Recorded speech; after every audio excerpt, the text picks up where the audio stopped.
Merci beaucoup. On se résume.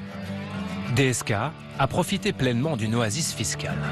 Un petit paradis qu'il a contribué à créer et qui n'a pas plu à son ancien copain.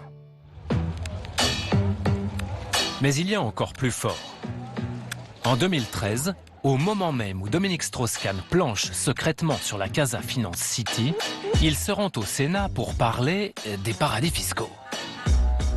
L'événement va troubler les eaux tranquilles du Palais du Luxembourg.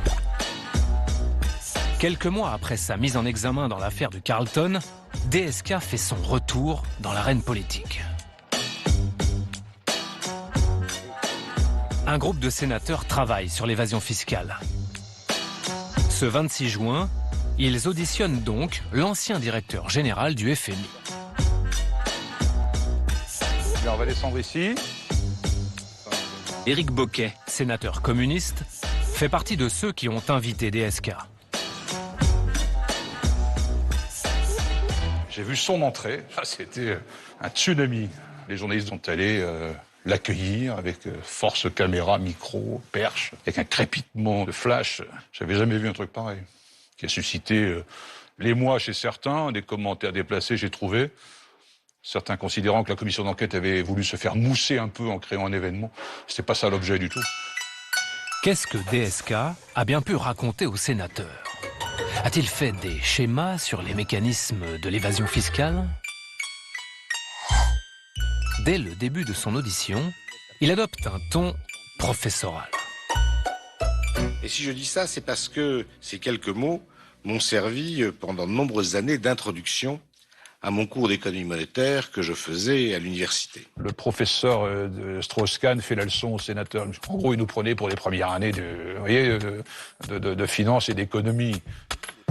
Pour bien se faire comprendre de ses élèves, le professeur file plein pot la métaphore. Incriminer la finance dans le désastre économique que nous vivons a pour moi à peu près la même pertinence que incriminer l'industrie automobile quand on parle des morts sur la route.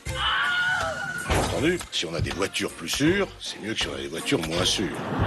Et se contenter d'avoir une machine qui fonctionne mieux n'empêche pas de brûler les feux rouges pour ceux qui ont décidé de les brûler à leur propre profit. Et sinon, sur l'évasion fiscale, qui est le sujet de l'audition, Le paradis fiscal en lui-même, il a des conséquences injustes quant aux États qui sont dépourvus des recettes fiscales qu'ils devraient avoir, mais le fait que certaines sommes échappent à l'impôt n'a pas obligatoirement de conséquences systémiques. C'est donc moins la finance qui est en cause que les financiers. Dominique Strauss-Kahn ne mettait pas en cause le système, il mettait en cause des individus. Alors avec le recul dans sa bouche, c'est assez curieux d'entendre ça aujourd'hui, des attitudes, des dérives de certains individus. En gros, c'est pas le système qui est mauvais, quoi. Forcément, c'est compliqué de dénoncer l'évasion fiscale quand on y prend goût. Merci. Devinez ce qu'a fait DSK à la fin des 5 ans d'exonération fiscale marocaine. Dans la plus grande discrétion, il a ouvert